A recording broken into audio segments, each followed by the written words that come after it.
আমার চ্যানেলে তোমাদের সকলকে স্বাগত। আজ আমরা মাধ্যমিক 2026 এবিটিএ টেস্ট পেপার থেকে ইতিহাসের 251 নম্বর সেট সলভ করব।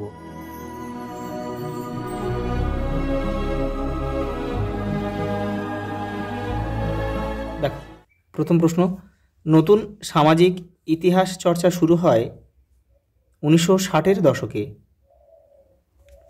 দুইটা দেখো, জীবনের ঝরাপাতা গ্রন্থটি হলো একটি আত্মজীবনী। পরেরটা দেখো, নীলদর্পণ নাটকটি ইংরেজিতে অনুবাদ করেছিল কে? মাইকেল মধুসূদন দত্ত। কলকাতায় সংস্কৃত কলেজ প্রতিষ্ঠার সমালোচনা করেছিলেন রামমোহন রায়। পরেরটা দেখো, নব্য বেদান্তবাদ প্রচার করেছিল কে? স্বামী বিবেকানন্দ। দেখো পরেরটা কি বলেছে, ভারতীয় বন বিভাগের প্রথম ইন্সপেক্টর জেনারেল কে ছিল? দেখো, ডায়েট্রিক ব্র্যান্ডিস। পরেরটা দেখো, জমি আল্লাহর দান বলেছিল কে?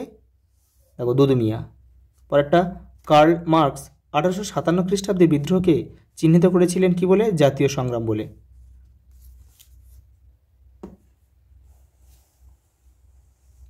পরেরটা দেখো, ইন্ডিয়ান লীগ প্রতিষ্ঠিত হয়েছিল 1875 খ্রিস্টাব্দে।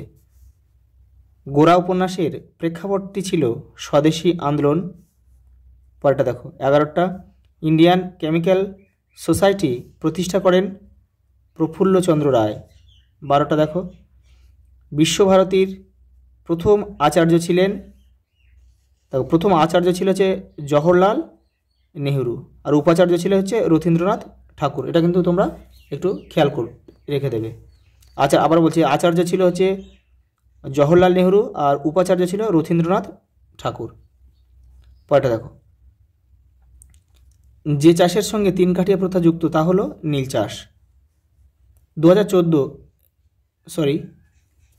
দাগেটা দেখো, যে মামলায় ভারতীয় কমিউনিস্ট পার্টি নিষিদ্ধ করা হয় তা হলো মিরাট ষড়যন্ত্র মামলায়। পরেরটা দেখো, ভারতের প্রথম মে দিবস পালিত হয় মাদ্রাজে। 16টা, ভারত ছাড়ো আন্দোলনকে ভগিনী সেনা গঠিত হয়েছিল, ভারত ছাড়ো আন্দোলনকালে ভগিনী সেনা গঠিত হয়েছিল মেদিনীপুরে। 17টা, আলিপুর বোমা মামলা শুরু হয়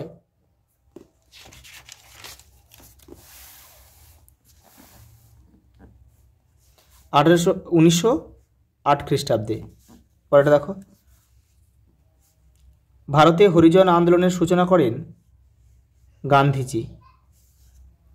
পরেরটা দেখো, দেশীয় রাজ্যগুলি যে দলিলে স্বাক্ষর করে দেশীয় রাজ্যগুলি যে দলিলে স্বাক্ষর করে ভারতভুক্ত হয় তা হলো ইনস্ট্রুমেন্ট অফ অ্যাকসেশন। পরেরটা দেখো, দ্য মার্জিনাল ম্যান গ্রন্থের রচয়িতাকে? প্রফুল্ল চক্রবর্তী। পরেরটা দেখো, বিভাগ খ, নিচের প্রশ্নের উত্তর দাও। মোট 16টি প্রশ্ন উত্তর দিতে বলেছে। দেখো টোটাল যে কটা উপবিভাগ রয়েছে। দেখো প্রথম প্রশ্ন দেখো কি দিয়েছে, ভারতের নিম্নবর্গের ইতিহাস চর্চার প্রবক্তা কাকে বলা হয়? রণজিৎ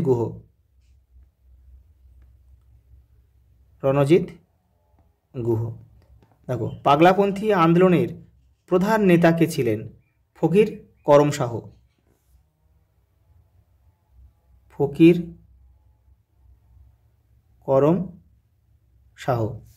পরেরটা দেখো, বাংলা মুদ্রণ শিল্পের জনক কাকে বলা হয়? চার্লস উইলকিন্সকে। পরেরটা দেখো, কবে সারা ভারত কিষাণ সভা স্থাপিত হয়? 1936 খ্রিস্টাব্দে। কে করেছিল? স্বামী সহজানন্দ। 1936। তোমরা একটু লিখে নিও, এই দেখে নাও একটু। এই যে রণজিৎ গুহ, ফকির করম শাহ, চার্লস উইলকিন্স, আর দেখো 1936 খ্রিস্টাব্দে স্বামী সহজানন্দ। দেখো পরেরটা, দেখো ঠিক ভুল দিয়েছে উপবিভাগ 2.2-এ। দেখো প্রথমটা দিয়েছে, দেখো সঙ্গীত সম্পর্কে বরিয়া মজুমদারের গবেষণা খুবই গুরুত্বপূর্ণ। এটা ভুল হবে, এটা হবে সঙ্গীত হবে না, এটা কিন্তু খেলা হবে। দেখো হরিশ্চন্দ্র মুখোপাধ্যায় নীলকরদের পক্ষে ছিলেন, এটা দেখো এটাও ভুল, এটা কিন্তু বিপক্ষে ছিলেন কিন্তু ইনি। দেখো চৈত্র মেলার অপর নাম ছিল হিন্দু মেলা, এটা সঠিক। দেখো ভারতে, এটা ঠিক লিখতে হবে, ভারতে র্যাডিক্যাল হিউম্যানিজম এর প্রবক্তা ছিলেন মানবেন্দ্রনাথ রায়, এটা ঠিক। দেখো একটা স্তম্ভ দিয়েছে, তোমরা কিন্তু কেউ তীর চিহ্ন দিয়ে মেলাবে না, কিন্তু ঠিক এভাবেই করবে। দেখো আল্লুরি সীতারাম রাজু, দেখো রামপা বিদ্রোহের সঙ্গে যুক্ত ছিল। দেখো এই যে দাগনামাটা এবারে লিখে দিয়েছি। বীণা দাস, দেখো শৃঙ্খল ঝঙ্কার। খায়রুন্নেসা খাতুন, দেখো স্বদেশানুরাগ। আর জ্যোতিবা ফুলে ছিল কি, দেখো সত্যশোধক সমাজ। দেখো এখানে কি দেখো রেখা মানচিত্রে কি দিয়েছে, ম্যাপ পয়েন্টিং করতে বলেছে, এটা আমি এটা পরে করে দেবো তোমাদের একসাথে। দেখো বিবৃতি ব্যাখ্যাটা দেখো,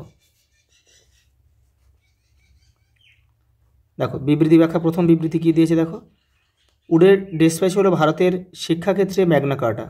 দেখো এর ব্যাখ্যার তিনটা হচ্ছে আমাদের উত্তর হবে। প্রাথমিক থেকে উচ্চশিক্ষা পর্যন্ত শিক্ষা ব্যবস্থার সামঞ্জস্য সাধিত হয়। পরেরটা দেখো, দেখো 2 নম্বর বিবৃতি কী দিয়েছে দেখো, 1872 খ্রিস্টাব্দে ইংরেজ সরকার 3 আইন পাশ করে। এই ব্যাখ্যাটা কী হবে দেখো, দেখো এর উদ্দেশ্য ছিল হিন্দু মুসলমান ঐক্য প্রতিষ্ঠা। দেখো 2 এর ব্যাখ্যা কী বলেছে দেখো, 2 এর ব্যাখ্যা এর উদ্দেশ্য ছিল জনগণের সার্বিক উন্নয়ন। আর এপারে দেখো ব্যাখ্যা 3 দিয়েছে, এর উদ্দেশ্য ছিল বাল্যবিবাহ ও বহু বিবাহ নিষিদ্ধ এবং অসবর্ণ বিবাহ আইন সিদ্ধ করা। এই ব্যাখ্যা 3টাই কিন্তু আমাদের উত্তর হবে। দেখো 3 নম্বর বিবৃতি কী দিয়েছে, 19 শতকে ভারতের বিভিন্ন প্রান্তে বহু সভা সমিতি গড়ে উঠেছিল। দেখো ব্যাখ্যা 2টাই আমাদের উত্তর হবে। নিয়মতান্ত্রিক উপায়ে ও সংগঠিতভাবে ভারতবাসীর বিভিন্ন দাবি আদায় করা।